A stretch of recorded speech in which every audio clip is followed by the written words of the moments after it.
আচ্ছা, আপনি বলুন তো, কনকনে ঠান্ডায় আপনি গরম জামা কাপড় না পরে কতক্ষণ থাকতে পারেন?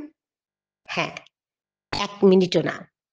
তবে এই প্রচণ্ড শীতে কনকনে ঠান্ডায় জামা কাপড় না পরে দিনের পর দিন, বছরের পর বছর ধরে এভাবে খালি গায়ে থেকে জীবন কাটাচ্ছেন মা সন্তোষী হাটের রামপ্রসাদ রায়। আলিপুরদুয়ার জেলার ফালাকাটা ব্লগের ধনিরামপুর ১ নম্বর অঞ্চলের উত্তর দেওমালির রামপ্রসাদ রায়। সকলের চেনেন পাহাড়িয়া নামে। মোটামুটি ২৫-৩০ বছর। ২৫-৩০ বছর। কনকনে শীতেও কি বস্ত্র পরেন না, না? কেন? মানে কি কারণে? বস্ত্র আমি পড়ি না, এইভাবে থাকি। এইভাবে? গোবিন্দ যেভাবে থাকায় সেইভাবে থাকি। সব গোবিন্দর উপর নির্ভর।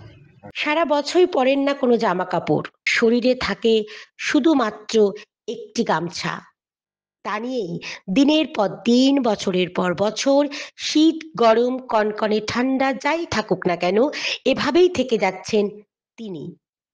তাছাড়াও খান না ভাত, ১২ মাস খেয়ে থাকেন দুবেলা করে শুধুমাত্র রুটি। না, ভাত তো আমি খাই না। মোটামুটি কি খান? এই রুটি রুটি কয় টাইম খান? ২ টাইম।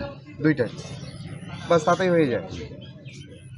তার এই কর্মকাণ্ড দেখে সকলে তার নাম রেখেছে পাহাড়িয়া মামা। আবার কেউ ডাকেন উদাল সাধু বলে। তবে তার মধ্যে এই জিনিসটি আসলো কি করে তা কেউ জানেন না। এম অনেকে আপনাকে পাহাড়িয়া নামে ডাকে। হুম। কেন? পাহাড়ি নামে কেন? মানে এটা ঠাকুরদার নাম রাখছে তো, পাহাড়িয়া। আবার বাবুরাম, ফির আসল নাম হচ্ছে রামপ্রসাদ রায়। অনেকে আবার আপনাকে উদাস সাধু বলে ডাকে। সবাই উদাল সাধু বলে, কেউ অধিকারী বলে, যার যেটা মনে চায়। আপনার অ্যাকচুয়াল নাম হচ্ছে রামপ্রসাদ। রামপ্রসাদ রায়। কোন জায়গা এটা? এটা উত্তর দেওমালি মা সন্তোষী ঘাট। এ তো সারা বছরে উতাল গায়ে থাকে। হ্যাঁ, গামছা ঘাড়ে নিয়ে একটা এইটা আর কি। ভাত খাওয়া বাদ দিছে, রুটি খায়। এই তো শীতকালেও কি খালি অবস্থায় ওই থাকে? শীতকালেও খালি অবস্থায় থাকে।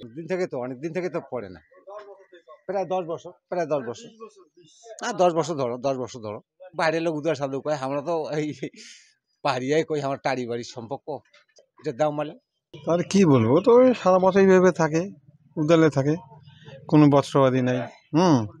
এইভাবে দিন কাটাচ্ছে।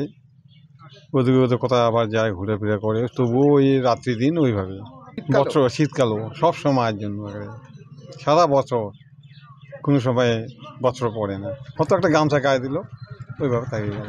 তবে যাই হোক না কেন, এইভাবে বস্ত্রহীন থাকা এবং ভাত না খাওয়া দেখে আপনিও ভাবতে বাধ্য হয়ে যাবেন, পৃথিবীতে এই ধরনের মানুষ আবার হয় নাকি?